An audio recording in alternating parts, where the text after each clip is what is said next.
We thought we'd get started. It's 7 o'clock. Tonight, Bill Cheney is our 20th speaker in our Founders Speaker Series, so kind of excited about that.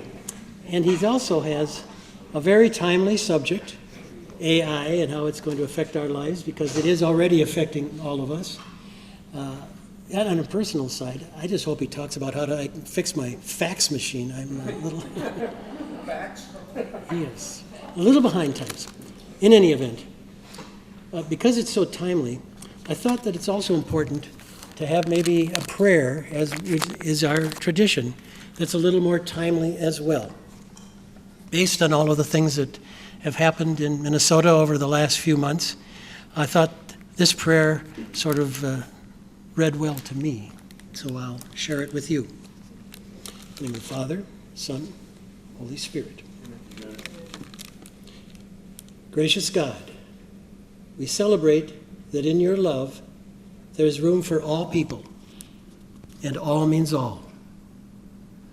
Across generations, your genealogy includes the names of all people, and all means all. Like leaves on a tree, you are concerned with the needs of all people, and all means all. Like branches of a tree, you extend yourself to all people, and all means all. Your roots reach down to the ground to respond to all traditions, and all means all. In your family tree, we find all languages and all forms of love, and all means all. Like strands of DNA, your universal salvation bonds all people, and all means all. Gracious God, we celebrate that all means all. Amen. Amen. That prayer was written by Reverend Dr. John Ross, who is the executive director for the St. John's Bible Heritage Program, who spoke here just maybe a month or a month and a half ago. And I thought it was a very timely prayer. However, tonight we have Bill Cheney with us. And Bill is here at Hill Murray. He's going to be talking tonight about investigating or navigating AI and the future of the workplace, and frankly, the future of it in schools and in all of our lives. I hope that we'll discuss how do we know when it is an AI issue that we're looking at, or AI content. I hope we'll discuss how AI should be used, and I hope we'll discuss how the students here at Hill Murray are going to be comfortable using AI, and how the faculty is going to be comfortable letting them use AI. Bill grew up with technology, and he was just sharing with me that he had the opportunity when he was working for a tech group in Minneapolis. He recognized that schools are needing more and more tech help, and this was some 15 or 20 years ago. And he was assigned to work with a school, and it's given him his career, working with schools and helping the students with their technology. It is something that he's been doing for 15 years in the metro area, and he's helped many schools. He's also been the recipient of numerous awards from various technology companies because of his teaching expertise and the way he has extended use of AI, use of technology for all the students and their abilities to learn. He has received these accolades. We are, here at Hill Murray, I am convinced, in very capable hands, technology hands, with Bill Cheney. Okay. Thank you so much for the kind introduction. I got a couple housekeeping things right away. I just wanted to make sure we mention we had a little snafu. We had some bathrooms get locked on the other side of the building, so we have some signs over here. If you need to sneak out, if I'm a little too much, don't hesitate to take a little walk over to the bathroom and come back. If not, I just want to recognize a couple people in the room here. It's been kind of fun to do the math here. We have 65 years of graduating classes in the room right now. John Patrick, one of our students that is a tech guru that I hope to be working for one day in reality.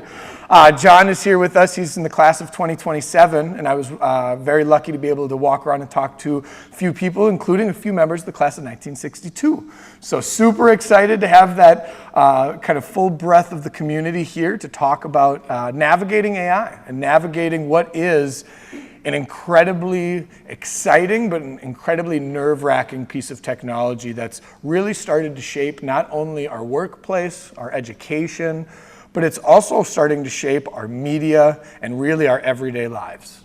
And so today we're going to dive a little bit into how we got here. We're going to dive into, just like I was mentioned in our wonderful introduction, we'll dive into some of the things that we can look out for when we're looking for AI material.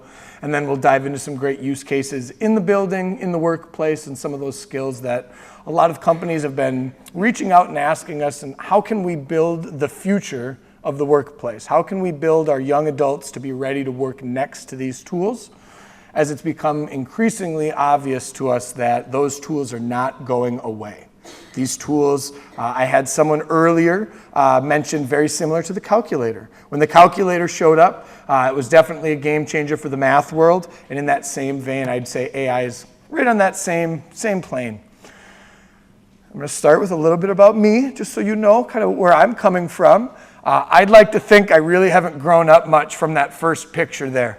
That's me at the kitchen table, my dad working for Flexcon. It was a company that made stickers and adhesives, sent him home with his first computer.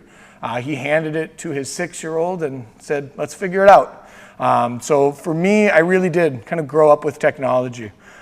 From there, I played video games, worked on computers growing up. When I got my first job, I worked at First Tech Computer in Minneapolis, Minnesota. It was a locally owned Apple store. They also sold hi-fi and lo-fi radios. It was kind of an all trades tech store. It was really great to work there. I worked there from the age of 16 to 19. And at age 19, I was called in by my boss, and he said, hey, we have a Catholic school. They just bought 1,000 laptops. They're really struggling, and we're going to contract you there full time. You start on Monday. And I was 19. I was closer in age to the students than I was my coworkers. So as you could imagine, it was a tough weekend for me, but it was the biggest blessing in disguise. It was really great being able to grow at a school in my profession. I was able to teach classes. I taught in computer programming class. I was able to get involved with the one-to-one program and grow that program at Benilde St. Margaret's over on the west side. I was there for over a decade, which brought me back here. In the room here, I also have a Hill Murray alum, Fred Hennon, in the back of the room over here. Fred teaches math at Benilde St. Margaret's. He was around the corner from my office, so all of the hooting and hollering in the tech office over the years didn't scare him away. And one of my favorite stories, when I accepted the job and told everyone that I was coming to Hill Murray, I had a goodbye party. Fred came in, and he was wearing all of his Hill Murray gear from his senior year baseball team. He had his baseball shorts on, his baseball shirt on, and it was such a wonderful opportunity for me to realize that it was time. It was time for me to move on, but I also had people who trusted and believed in me. So thank you again for that. I appreciate you being here tonight. We're going to dive right in. We don't have a lot of time, and I could talk about this for hours. So I'm going to try to make sure that we're moving here and get to the good stuff. Just to kind of get us a little better idea of how we got here. We think about AI, we think about computers and artificial intelligence. In reality, that started back in the 50s. When we talk about the Turing, when we talk about the Deep Blue supercomputer, when it finally defeated someone at chess in the 90s, or when we talk about early speech recognition, when we think back to early telephones, when we went away from hitting numbers on menus to being able to speak into our phones and speak to a computer to get through certain menus on our phones, that carried us into the 2000s, which I like to think about as the invisible era of AI. I think there's so many things that were happening with AI at that time that we maybe didn't know about. I think spell check might be one of the more obvious ones. We use spell check every day. But spell check is one of the greatest forms of AI, in my opinion. It helps us make sure that we're writing not only correct punctuation, but it's now also a thesaurus. It helps us complete our sentences beyond just making sure that we have the correct there and there in all of our papers. So I think that's a big plus. I think about Google Maps. Google Maps is also a great opportunity for us to zoom out and think of a early AI tool. Google Maps, as much as we'd all like to think, does not know the path maybe from Jim's house over to my house. But what it can do is work through all of its information and try to get you from point A to point Z through all of the turns and methods, even if it takes you a little longer than you maybe should. I think the advanced version of that really started in the 2010s when we started talking about self-driving vehicles. As a show of hand, is there anyone in here that's ridden in a Tesla or a self-driven vehicle? There's a handful of us in the room. I love that. I drive one every day. I get in my car in Robbinsdale when I come to work in the morning. I hit the little notch on my wheel 2 times. I kind of keep my hands over the wheel and keep an eye just in case. But my car drives me to work every day from the metro or from the west side of the metro here and back. That happens not because my car is a genius. That happens because of hundreds of millions of camera hours, pictures, laser detected distances between your car and other things that have been added over years and years and years that lets Tesla and other companies take a hard look through that camera on the front of your vehicle and determine how fast is that person walking in front of you? Will they cross the street? Do I need to slam my brakes? That was really kind of one of the big wow leaps for me in AI. Now we're talking about hundreds and hundreds and hundreds of hours of data and information that lets you make quick split decisions that could save your life. We go from that to what people are calling the generative spark. We're talking about generative AI. When we talk about ChatGPT and the other tools like that, that really kicked off starting in 2022. The growth that we've seen in those 3 years, not only have we seen it grow at scale, where we're seeing everyday people using this not only to help cook what maybe is sitting in their cupboard tonight, or setting up their paper for their upcoming assignment, all the way to maybe building their new application or website for their upcoming business. As we look at the generative spark in the last 3 years, a lot has changed. And so one of the things I really want to kind of zoom out a little bit is just take a look at how far we've come, not only from the 50s all the way to now, but how far have we come in these last 3 years when ChatGPT first hit the market and people got online and were able to start playing with some of these AI tools. When I say generative AI, we talk about computer tools that can generate something. So we're talking about a website such as ChatGPT, where I could go on and ask it for a wonderful picture of Hill Murray School with a rainbow over the top, birds flying across, students having fun walking in, and within seconds that tool can spit me out a picture of our school with all of that, with everything I asked for in that picture. You can also go and ask it information where it's pulling from the whole internet essentially, being able to scan through hundreds of thousands of websites to find the information you need. And if you ask it a specific question and want your data in a specific format, it can give it to you and such. The power of that is the general access that we all have. I think a lot of these tools existed in the 90s and in the early 2000s, but they were in corporate fields. They were in large data farms, places that weren't accessible to the general public. Now, everyone in this room could probably pull out their phone. You might have Siri on there, you might have a ChatGPT or a Gemini app on there, and we could generate some pictures or pull some content with just a few taps of a finger. I saw someone earlier who had a picture of their graduation with a friend at MIT in 1972, I believe it was.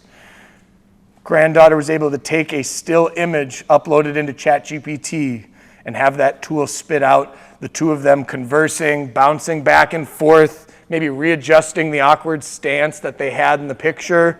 And we're able to joke, and you can almost bring these old images back to life. These tools are trained on millions of pictures and videos where they're used to seeing videos of people standing next to each other conversing. So being able to take a still image or a picture and being able to load that in and say, bring this to life, is wild. It's something that completely can change someone's mind and really kind of blur the idea of reality. I remember taking pictures of of my parents. My grandparents had 9 kids, and so to see those pictures of all of my aunts and uncles at a young age in one extremely, extremely small living room in St. Paul is kind of humorous when frozen. But to take that and go to a family event, pull that picture up and add some life to the image, brings conversations and emotions from the family that really lets us almost feel like we can recreate and be in those moments. There's so many tools that allow you to do these things. I think some of the big ones that you maybe hear generally are the Gemini, which is built by Google. You have ChatGPT is another very popular one that I would almost call the Kleenex of AI. It was kind of the first one out there. People kind of started using it as a verb and say, oh, did you ChatGPT that? Oh, instead of AI, did you ChatGPT that? I still to this day have kids saying, oh, I got that off GPT, even though it might not have been from ChatGPT. Claude is a popular one you're hearing in the news right now, is an extremely powerful tool. DeepSeek is a powerful image and video generation tool. And then in the corporate world, you're seeing a lot more AI tools like Microsoft Copilot and Agentforce built into Salesforce. These are tools that allow you to take everyday tasks you're doing at work, whether you're generating spreadsheets, whether you're in Salesforce in a customer database with tens of thousands of customers. Maybe I'm jumping on Agentforce and asking it to build me a list of alumni that were interested in technology, that would be willing to come to see Mr. Cheney speak at an event. Now, instead of going through and pulling a spreadsheet with every alumni member, I can use AI to be able to generate and pull that information, put it on a PDF, and have it on my desk waiting for me to be able to analyze and work through as necessary. And I'm going to go back here a little bit. We're going to have a little bit of fun here, and we're going to talk generative AI and video. And I have a piece up here that says from 0 to 100, and I'm going to go back to that generative timeline.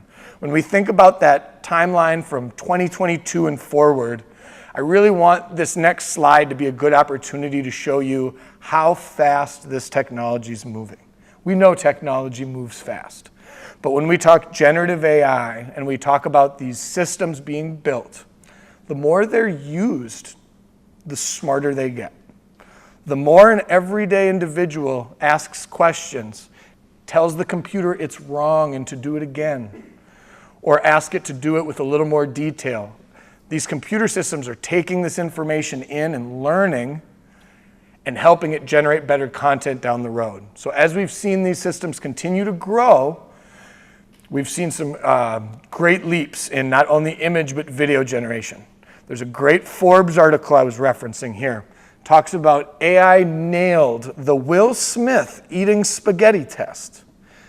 I can see a couple people giving me a look already like, excuse me? Will Smith eating spaghetti. Yes, Will Smith, you might know him from Men in Black. You might know him from iRobot. Early in AI, when AI video tools came out, when you were able to go to a computer and say, make me a video of Will Smith eating spaghetti.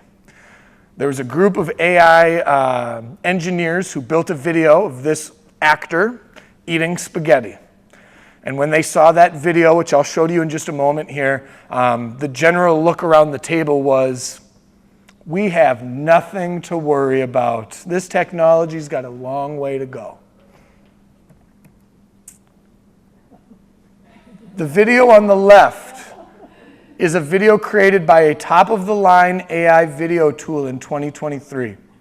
You can see his face warping all over, unnatural movements. The plate of spaghetti is somehow the same size as his mouth.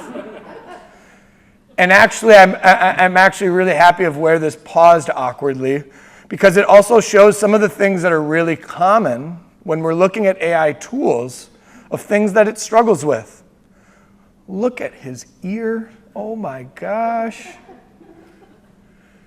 If you look at his ear, you look at his eyes, if you look at his eyebrow and the wrinkles on his forehead and the way that they're just magically symmetrical but still don't really make sense.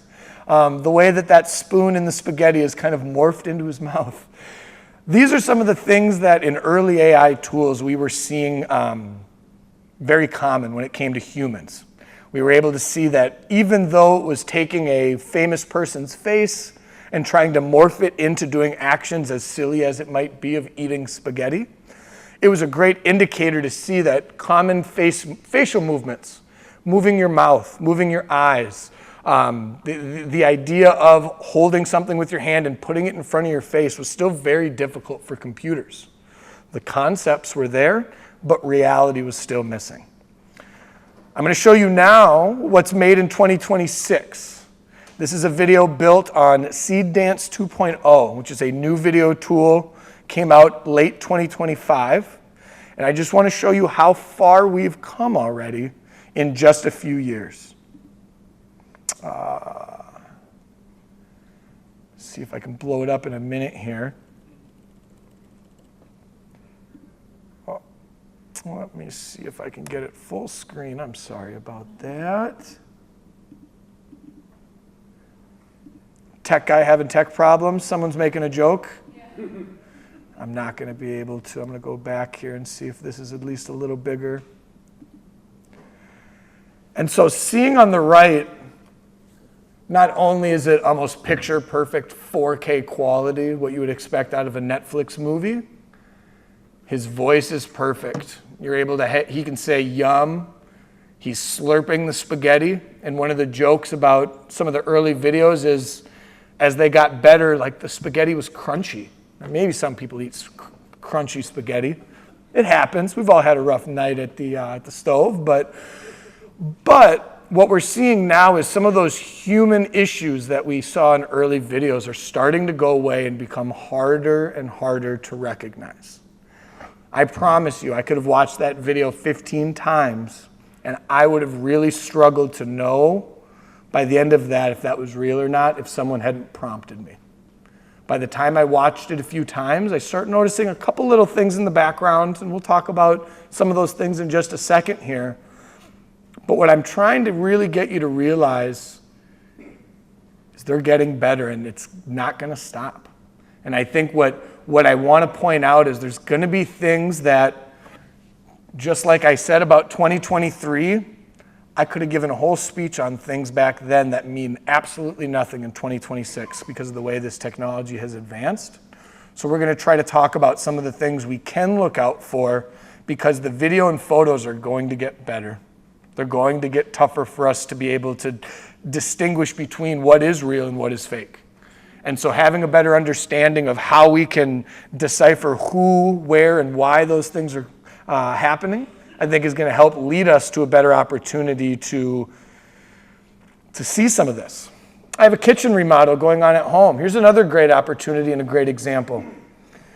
Now, maybe some of you have felt this. I would love to think that if I were to go downstairs and build some floating shelves for my wife in our kitchen, that she would love them, and she would love exactly how I build them, even without her opinion. That's probably not true. So, what I did is I went to one of my AI tools, and on the left, you see that real image. That is after putting up drywall, installing new cabinets, and getting our countertops in. That is the corner of my kitchen as it sits today. All I did was jump on Gemini, and I said, I would love some floating shelves in the corner for our kitchen. So my wife is looking for a little bit more of an open concept. Been watching a lot of HGTV. We don't want to have as many cabinets. We'd like to have some open shelves. Within 5 seconds, I had 5 different examples of shelf layouts with images just like that. I took the image that's right there on the right and I sent it to my wife while she was at work. She said, "Oh my gosh, they're beautiful, honey. Thank you." You could imagine how fast I had to backtrack on that one. Honey, it's AI, but I'm happy you like them. My brother's working on building those cabinets right now. But my point is, what a great way for me to take concept and make it a reality and at least have something that we can see and make a decision on together. Now, when I look at this picture in detail, I can definitely start pointing out some things that maybe don't seem correct. Now, in the glance of an eye, it looks beautiful. I wouldn't think twice. I tricked my wife. But when I start looking at some of the details, and I look at maybe the shadow drops, when I look at the shadows of those shelves, it makes me believe that the lights aren't in the right spot. When I look over on the far end, if you notice, these shelves are almost built like an L. There's almost a turn to them at the corner of the room. If you look at the books on the bottom of the shelf, kind of an odd way to use that kind of jutted out bookend area and have the books laying straight across like that and kind of wasting that whole edge of the shelf there. Now, that might not be enough to make you think this is an absolute fake picture. You might just think I'm really bad at staging shelves. I am not built for real estate. But in reality, those are the little minuscule things that we have to start looking out for us to really decipher, is this real or not? Now, when I think about AI video, and I think about some of the big hurdles with AI, live AI, videos and photos specifically, we talked about some of those human aspects that even the most advanced systems still struggle with. We're talking about hands, we're talking about teeth and ears, we're talking about blinking. Layering is another really big one. One of the big things you'll notice in a lot of AI videos, you will not see a hand go in front of a face. You won't see hands overlapping each other.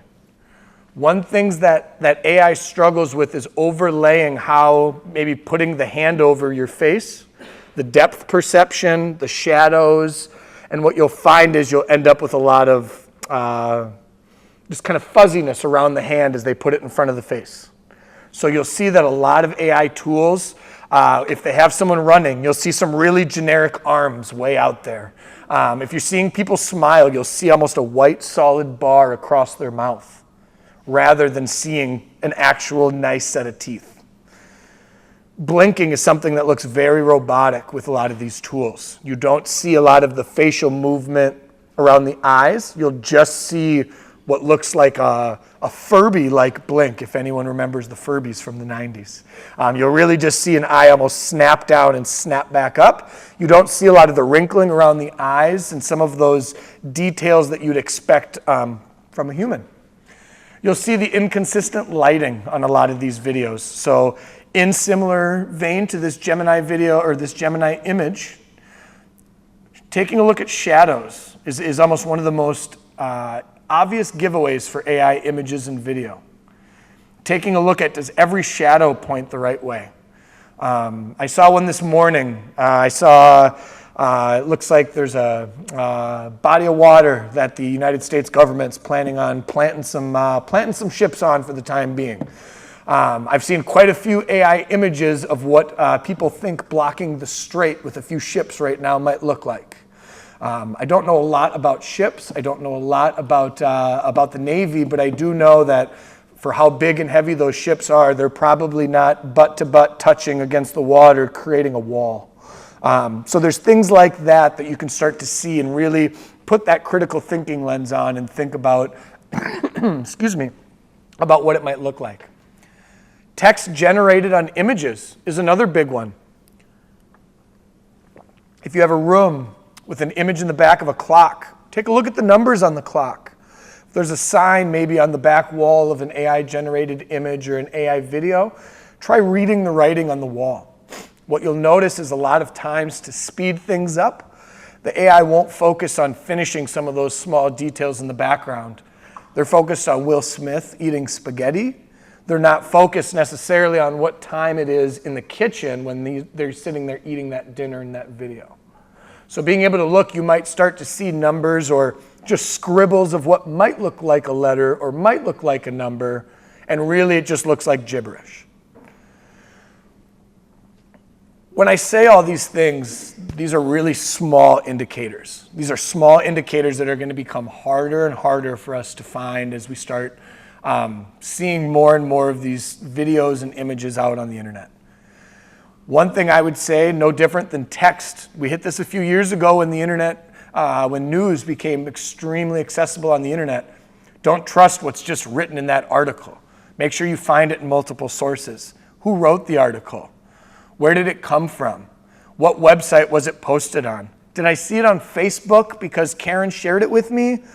Or did I see it on Facebook and then I went and checked on CNN.com and confirmed that that did really happen and that is an emergency in the world right now?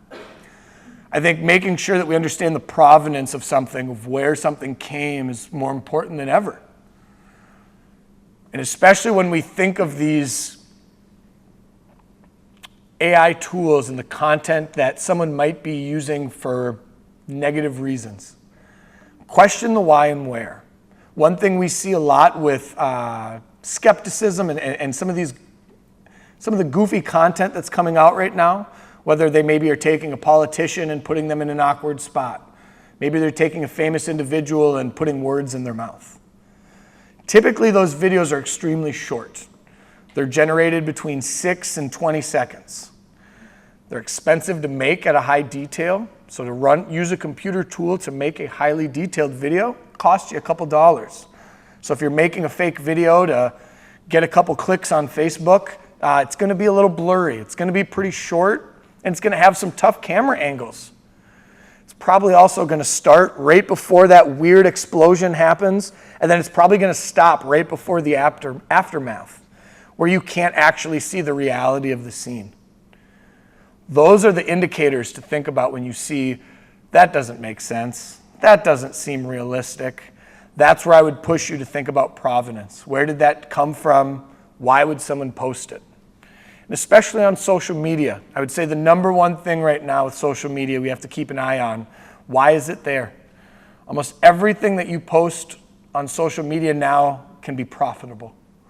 Most people on Facebook posting videos are there for engagement and clicks.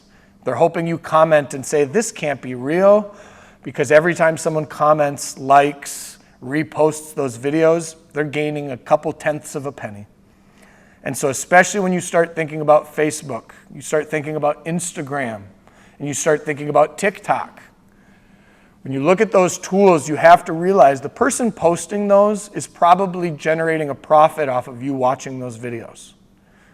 So when you see something that might be politically driven, that could be AI. When you see something that doesn't completely make sense, that looks like it could be generated by AI, and it's on social media, I would say the first thing I would ask is that you go somewhere else and see if you can find that same video on a credible source, news source of your choice. It doesn't have to be aligned with your political party, but making sure that you see it on a CNN, on a BBC, a Fox News, wherever you might check your daily news, making sure that if something big happened, multiple news outlets are going to have it, and they're going to carry that source and stand behind it.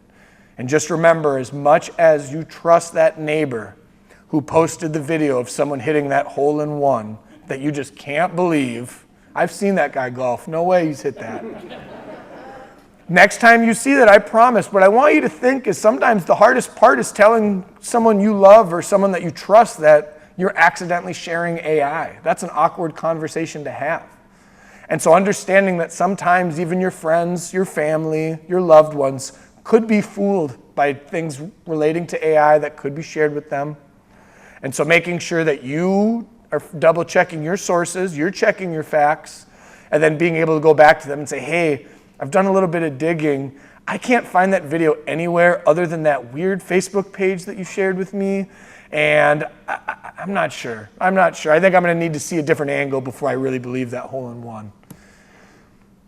And now I know, I could talk all day about, some of these interesting use cases, but I think there is an opportunity here to really spin and think about some of the positive opportunities with these tools. There's so many opportunities when we think about knowledge and how can we get targeted data and research. A great example, I have a 7-week-old today, our firstborn baby at home. She's 7 weeks old, and I was doing some AI training with our faculty and staff over a new tool that Google built. It's called Notebook LM. And instead of using a chat GPT, which lets me go out to the world, maybe I'm going to ask, what are the benefits to getting married in a Catholic church? If I ask ChatGPT that question, not only are they going to reference the Catholic Church, maybe some Catholic websites, They're also going to go to other religions. They're going to go to maybe some anti-Catholic news sites. They might pull some information that maybe isn't factual. I can't maybe verify everything that ChatGPT or Gemini gave me. Notebook LM is a tool that we've started using at Hill Murray that allows our students to give an AI tool multiple sources. They can take their handwritten notes. I can take a picture of my handwritten notes from science that day. I can take my slideshow from my teacher, and I can take my study guide packet, and I can upload it to a tool, and I can start asking it questions. I can start asking it to build me a practice quiz for tomorrow's test. I could tell it I'm struggling with section 6.2. Can you please make me a video on how to graph a parabola? It did. Going back to my baby, what was really fun for me is, as we're planning for, we had a C-section. So as we're planning for our C-section, I hear a lot of talk about skin-to-skin contact right after birth. So what did I do? Like a true tech guy, I went to some medical website, and I found these documents that were like 400 pages long. It was a doctor's report and findings on skin-to-skin contact with newborns after a cesarean.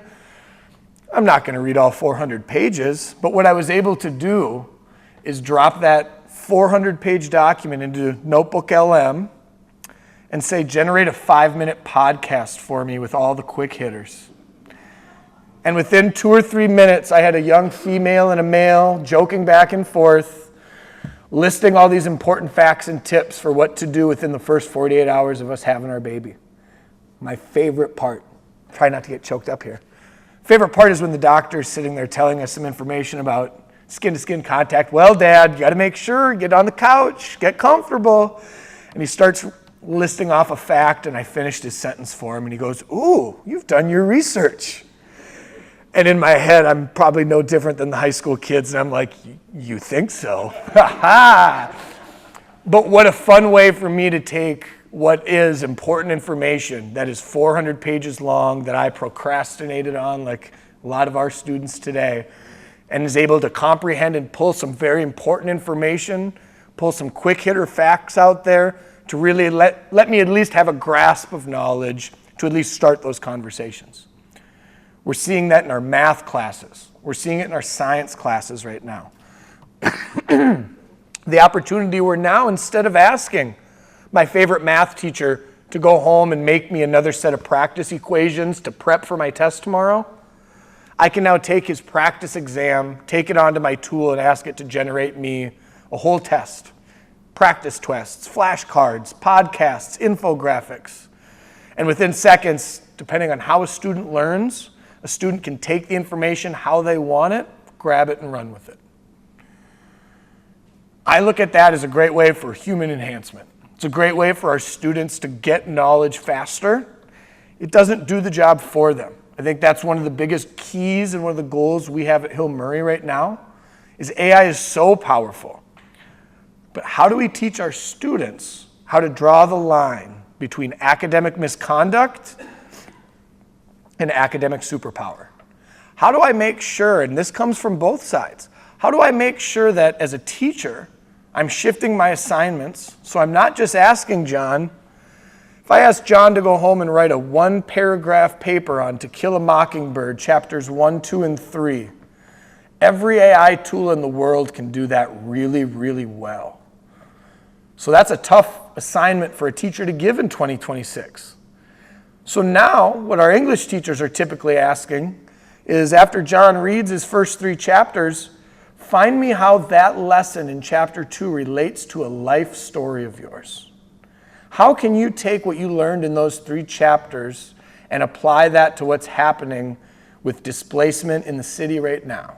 And so being able to shift our assessments to discourage academic misconduct, but while also teaching our students to gather, retain the knowledge, and then be able to use their critical thinking to take what they've learned, expunge it, and use it in the classroom with thoughtful discussion, and to be able to learn and grow from it.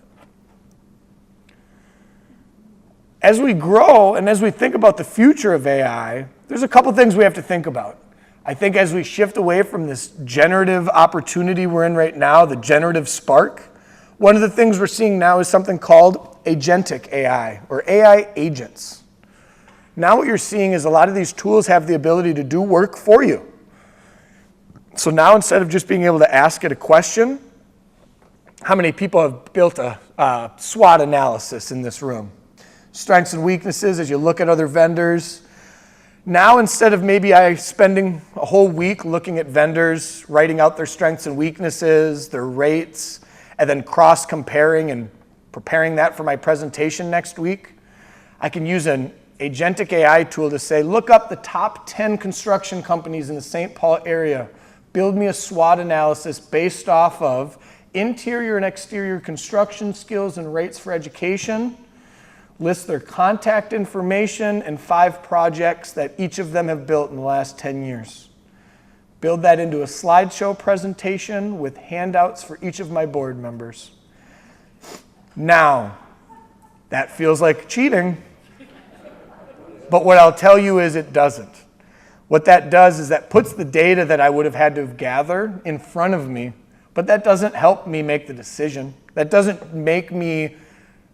decide who's going to build our wonderful student union that we're sitting in right now.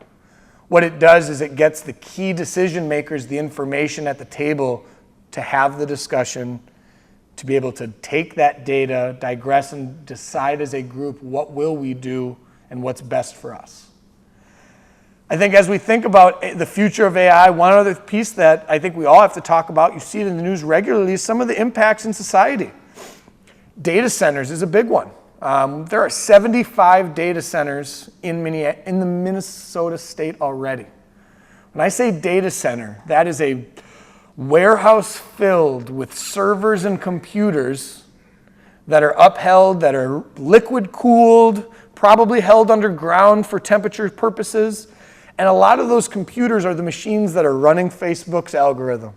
Those are the same machines that are helping you, or maybe me, build my floating shelves for my wife. But those things take a lot of energy, they take a lot of power, they take a lot of real estate. And the demand is extremely high with AI right now.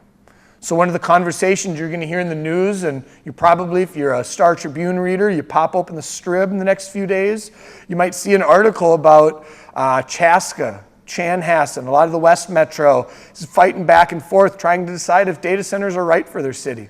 Is that an opportunity for us to build jobs, which it is, but what is the long-term impact of those buildings in our cities? What are the downfalls of building these large warehouses in our communities and in our neighborhoods for a few jobs to help build AI temples for the whole world? What does that really do for our small towns?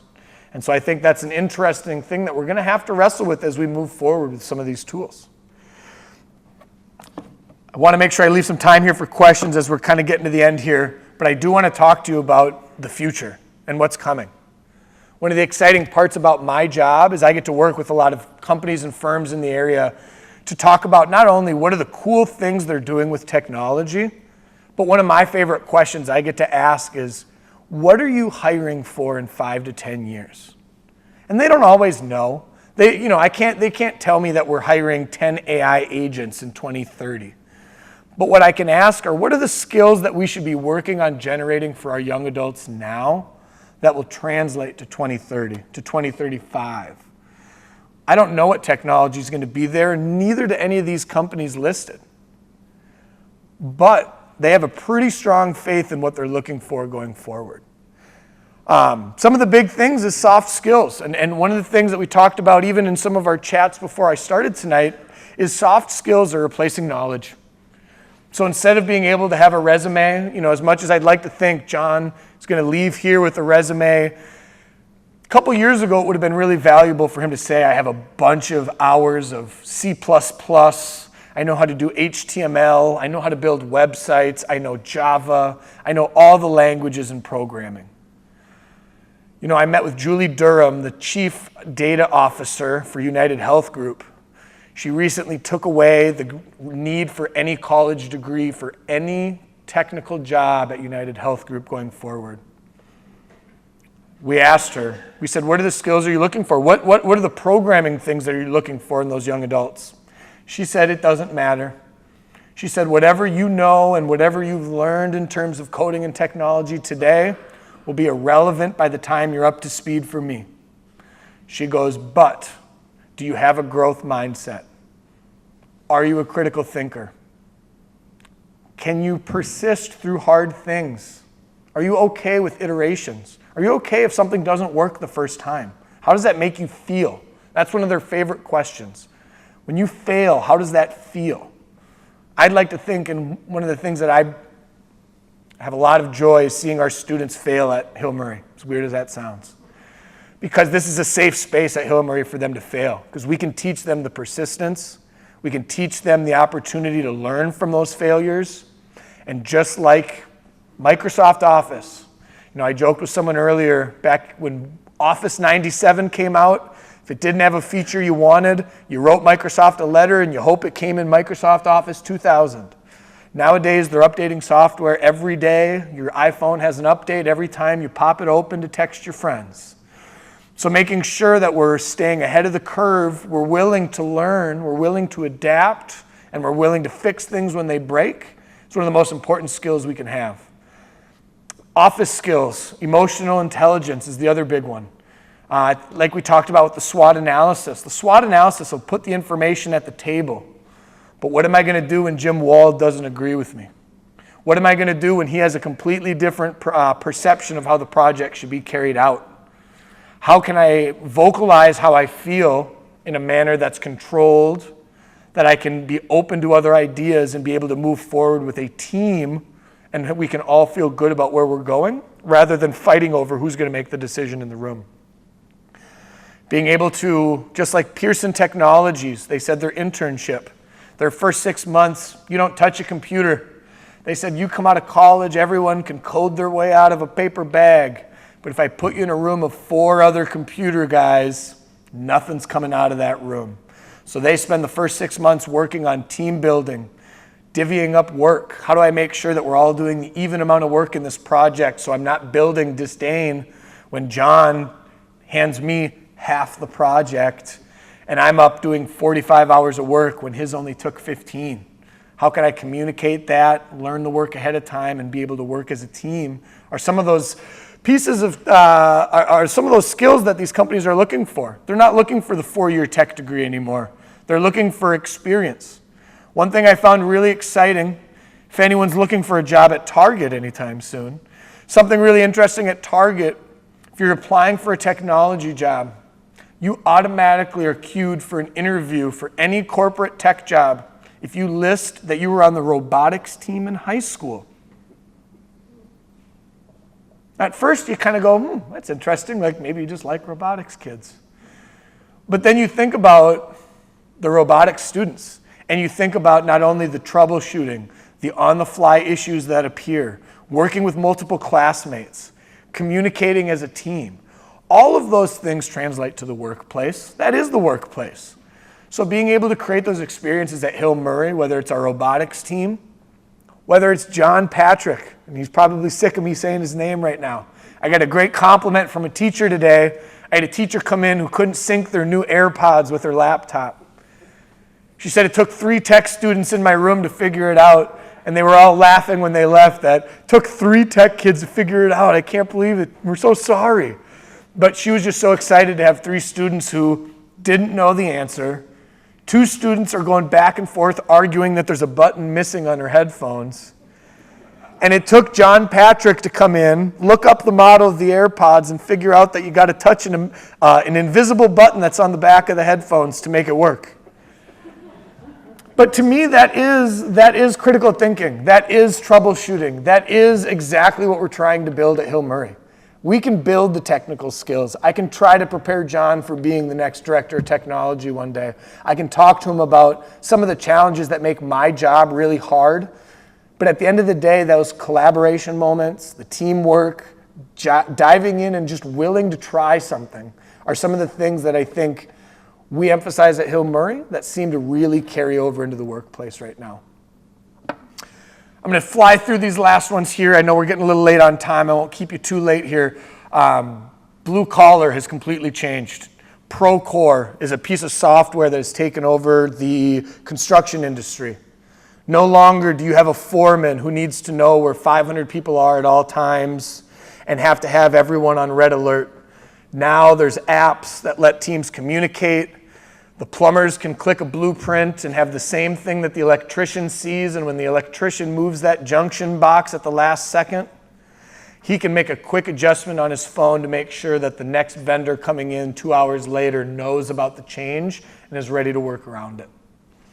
One of the most interesting things for me hearing from the construction companies, the number one job skill they're looking for right now, written communication skills. They said, as we communicate on a team, and I pull out my phone to see what's going on with the electricians on the other side of the hospital we're building, if I type out and I'm asking you what materials you need, if you can't write me 3 coherent sentences back, you can't work for me.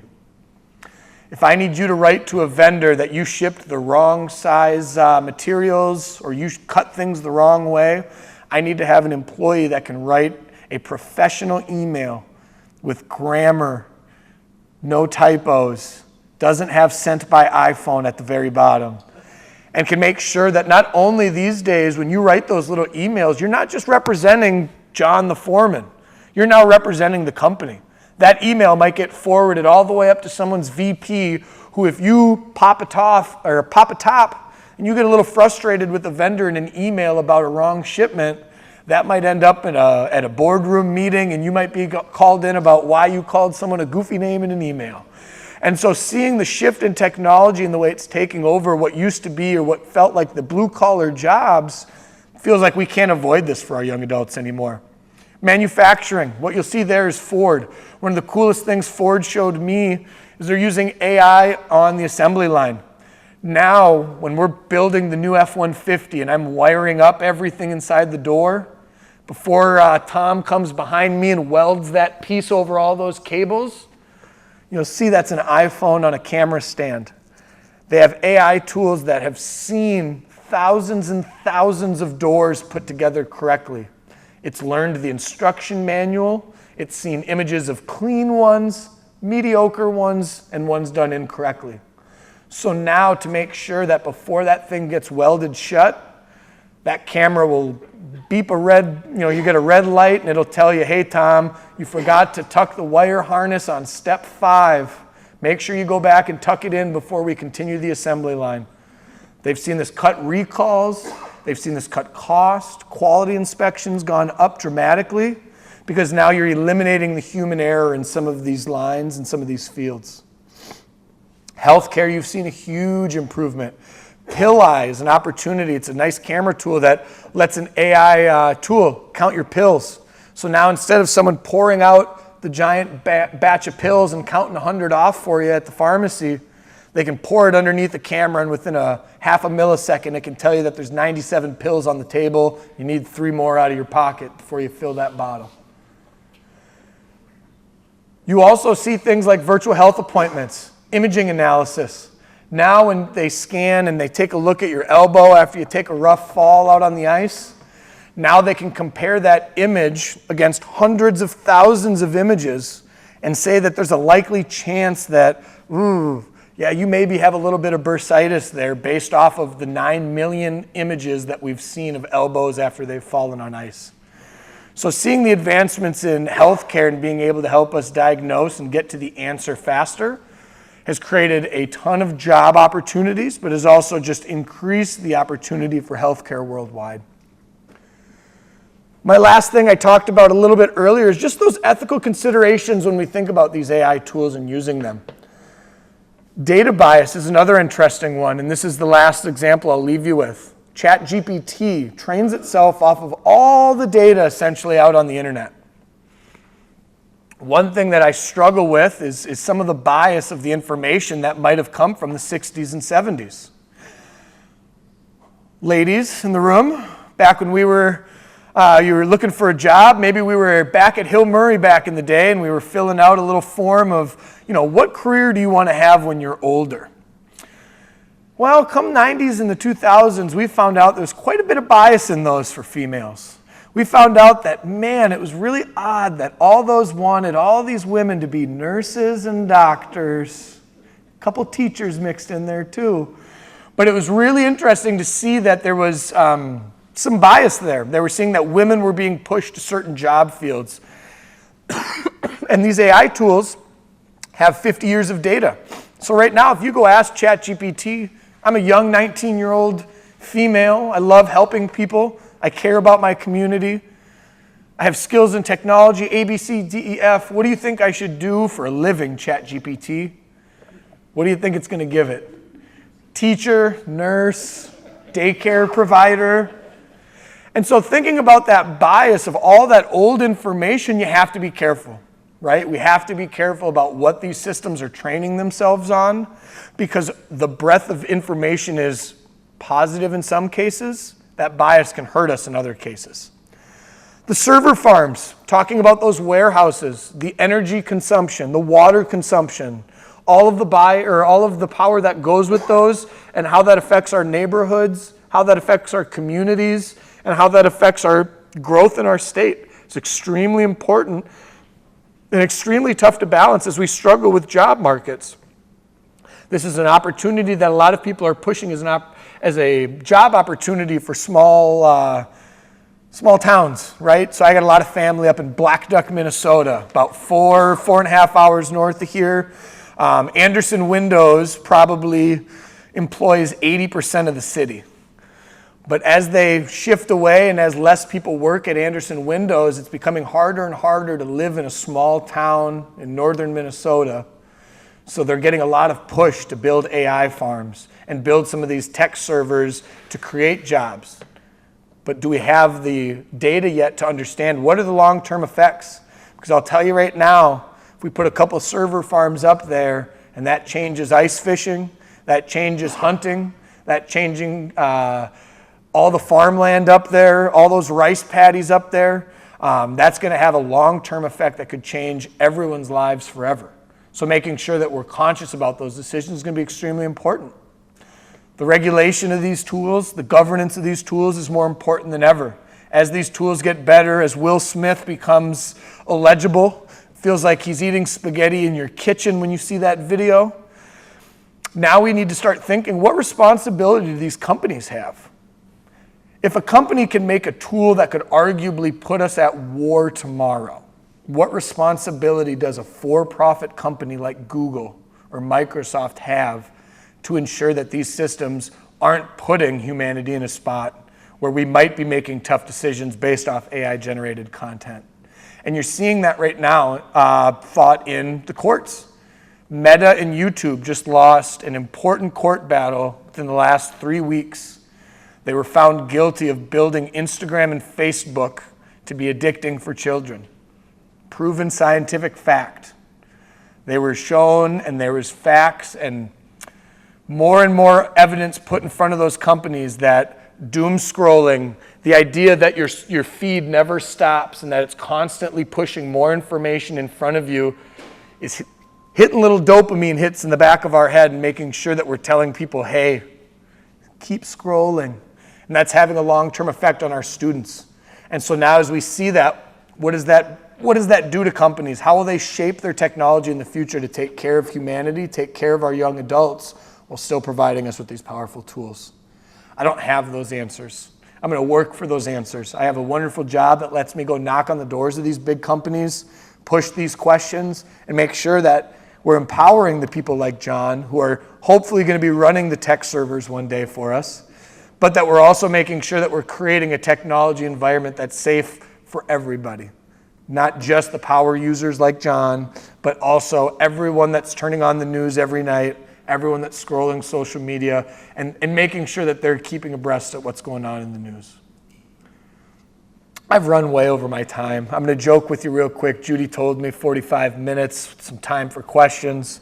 I said I have 20 slides, and I probably have 20 slides too many for that. So I apologize for hanging a little later than maybe normal. But what I do want to just make sure is that I open the floor up for a couple questions here on our way out. I thank you guys for coming. This has been really fun to dive in and have some fun over these, but I would love to just kind of rip through a few questions if we have any. I'm speaking for myself, and hopefully there's other people here. This is overwhelming. Is there any kind of cheat sheet or, I don't know all the acronyms for GPT and all that stuff. Absolutely. Is something like that available? Yes, and so what I'll do is I have some of those that I can share, and so what I'll do is I know that we'll be sharing the video of this presentation as well, but what I will do in the follow-up to those who register, I'll work with Judy and we'll try to get an email out with some of those links with, just like you said, some of those quick hitters that have not only those acronyms and maybe some of those common terms you're going to hear in these conversations, but then maybe some of these other quick points of things to look out for. Like I said, if you do get a video that someone drops off for you and you're not sure about, I can give you just a little quick hitter of pointers and things to kind of look out for, along with the list of some of those acronyms and things to look out for. Absolutely. Yeah. Well, I'm finding that I'm still having my grandson come over and help me with my cell phone. Yep. This has been going on for years. How long is it going to take me without this background to figure it out? I feel you, and so for those that couldn't hear, the question was as I fight with my own technology, sometimes I just want to see my baby pictures of the family. How can I keep up and dive into this technology, or at least grasp an understanding as I'm fighting with other things? One thing I tell people is, similar to the grandkids, is there's a little bit in just experience and trying it. Sometimes it's giving the grandkids the tool to drive. I had a fun opportunity, if anyone knows Charlie Ciccolello, the baseball coach. He's also a college counselor here. We had a fun opportunity where we used ChatGPT to make some images of the Easter Bunny, dropping off a couple things at their house. And so when the kids started maybe pushing a little disbelief in the Easter Bunny, we were able to take some images of their kitchen where those Easter baskets were dropped off and add some bunny prints to the ground, and then be able to have a full-size bunny walking away in the backyard. But what I say and why I say that is these tools are accessible just like any app is on your phone. So going to the App Store or handing the phone to someone who knows how to drive the App Store for you and ask if they can help you download a tool like ChatGPT or Gemini. Because when you get in there, I promise you, the worst thing you can do is ask it a question. When you get in there, you can ask it a question. Hey, what's the temperature like? What should I wear outside? Or one of my favorite things, just to prompt and try, pop open your cupboard or your fridge and take a look at the leftovers. Hey, I've got some ground pork. I've got some cilantro, some rice. I've got a couple things. What do you think I could make with this? You'd be amazed what 4 or 5 meals come out of that. And then you'll also get 4 or 5 step-by-step instructions if you ask it of how to make that meal. So what I would say is don't hesitate to try it. Don't hesitate to download the app. Ask it a simple question. Or like I said, if you have a grandkid, if you have a son or a daughter who plays with tech, have them try it and show you something. And then you could throw some ideas. I love the image that I was shown earlier. If you have an image on your phone of some friends back from back in the day, old analog camera, don't hesitate to try to show that to a grandkid and say, can you make this picture move with AI? I bet they'll be able to do it in a few clicks. And then to be able to show you, here's the 2 or 3 buttons I hit to do it, have fun. The worst you can do is play around and have it say, I can't do that. But don't hesitate to just try to get your hands dirty. Sometimes even on the iPad, they're accessible on the iPad, which is a little bigger screen too. So it's something that's if it's a little easier for you to work on the iPad, you can get it there as well. Yeah. My son, Lewis, he's one of John's buddies. Louis Farina? Yeah, That's my guy. well, so, he's finishing up sophomore year. I read health partners saying, I care less about the degree. Mm-hmm. We're looking at him getting a job and all these things. I'm hearing soft skills, and yet I'm also hearing, man, you got to be proficient in the code and all of that. And so, as a parent, I'm just trying to figure out where do we point these battleships to run in this world where it seems like the degree means less and knowledge means less, but your ability to be creative and innovative is prized. And so, you know, if you're looking at your daughter, she's a sophomore, what are you going to tell her to do for work? What are you going to tell her to look for in college? You know, I'm still telling her to hang on another 5 minutes for the next bottle, so I got a little bit of time for that. But no, you know what I love about this? Lewis is another student that spends more than enough time with me in my office throughout the day. Lewis is awesome. Similar to John, he's someone that I could imagine myself working for in 5 years, not 10 years, not 20 years. Incredibly gifted student. He's a student who has his own website where he's built a portfolio of things he's generated online. He's coding things that could spin circles around people that I know that work in the field making six figures. But I also understand as a parent of a sophomore, as they run with tools like this, it is tough to point them in the right direction when it's moving every day.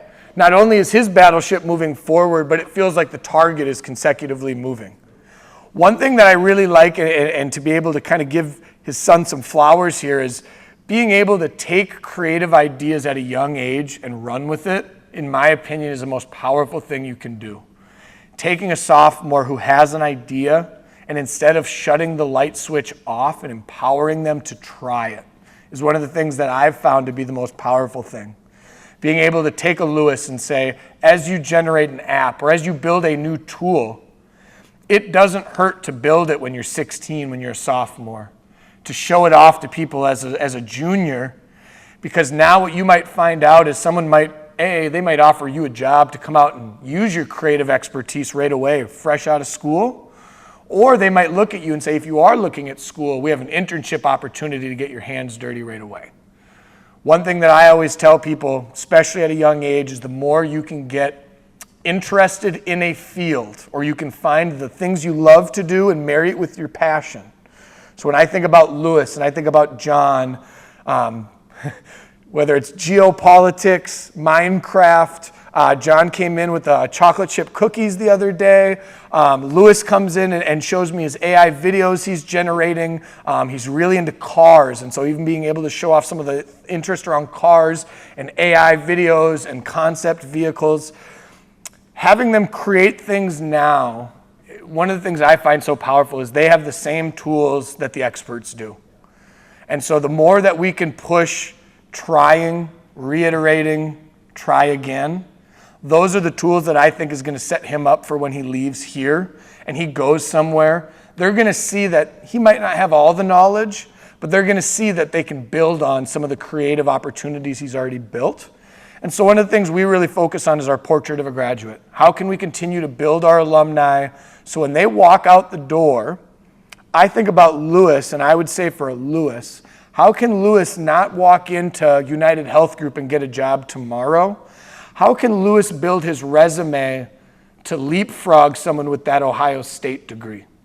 That's what I think about when I talk to our kids today. I think about when Lewis walks into that job interview, when Sam walks in with a 4-year Ohio State computer science degree, but has nothing but the degree and experience to say, what can you walk in and show somebody that's worked, that you've built for a small business, that you've helped your school with, that you've been involved on the robotics team, that you can show real life application, that you're ready to put the wheels down, whether your coworker's 22 or 42, you're ready to jump in the room and have that conversation. So I think that's where I would lead for sure, is how can you build and generate from there? Should there be some controls or safeguards on AI? Absolutely. And I think as I go back to that last piece about regulation and governance, as these lines continue to be more blurred, I think we're going to have to see some government involvement. And I think it's hard. Just like we see with the internet, it's very hard to regulate what happens to the internet when it crosses international lines, right? So when we think about the idea that gambling websites right now are legal in some states, not legal in some, yet there's also things that are illegal in America that you can access because the server or something is sitting on a computer overseas that you can still access. So I think as much as I'd love to think that the government will get involved at some point, I do think we're going to have to get to a point where some of these AI companies, these technology companies are going to need to get together and realize that they're getting too powerful for their own good. One thing we're seeing right now is passwords are becoming defunct. As these AI tools get smarter, hacking a system and hacking a computer is becoming easier and easier. What used to take 9 years to hack a long, super complex password now takes these tools less than a few seconds. So how do we make sure that these tools, if given to the wrong person in the wrong hands, aren't given an opportunity to create mass chaos? And I do think that these companies are going to need to step in, and where it'll be hard is in a capitalistic world. We have a lot of capitalistic companies that are going to need to come together and make the decisions for human beings and not for their wallets, and that's something that I don't know if we're there yet, but I sure hope that we're inching there as we get closer. Go ahead. I don't understand the connection between a northern community concerned about a data center and why that's going to change their life, and why all the arguments seem like Absolutely, absolutely. And so with these data centers, the giant warehouses that would take up almost a square mile in space. And when you think about the electricity and the water that would be needed to power and cool those, it's going to have a large cost not only on the infrastructure that's needed to run them. So whether the infrastructure in a small town of 300 or 400 people with one movie screen, now they might need an infrastructure rehaul, taxes going through the roof to be able to bring some of that power into the city to be able to run some of those. And then what is the long-term effect of those things running at hundreds of degrees, eating up all that power, warming up all that water? A lot of them are water cooled. It's one of the best ways we can keep these systems cool. And so as we pump in water from all these wonderful lakes up north, as we pump them back out at high temperatures, what effects does that have on the nature around us? What does that impact our economical growth of our neighborhoods? As we plop these giant data centers in the middle of a rural town, you need to zone your city to do that. And so if I do that in a small town, how does that affect the ability for us to grow as a city down the road? Or how does that work around the infrastructure that's currently laid out with the roads and things that are out there? So I think one of the big pieces that companies are fighting with is, where is that balance? I think right now Chaska is fighting a pretty tough battle.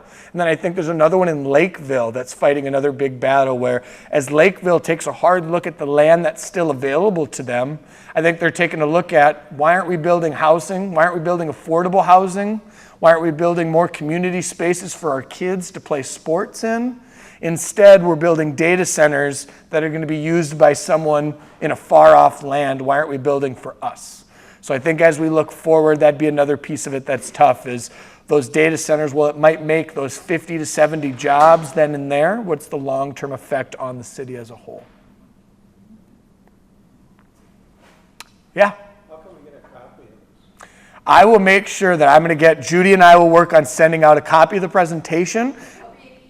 It'll be an e-news. We'll have the video of the presentation. And then, like I said, I'm going to try to make sure I get Judy a supplied couple cheat sheets so we can make sure that you have something to shove in your back pocket to reference. Or now you know Bill Cheney at Hill Murray. So don't hesitate if you ever want to dive in and chat. If you ever want to talk about these things, or if you hear something happening in the workplace, maybe one thing I'll maybe give a shout for Hill Murray here.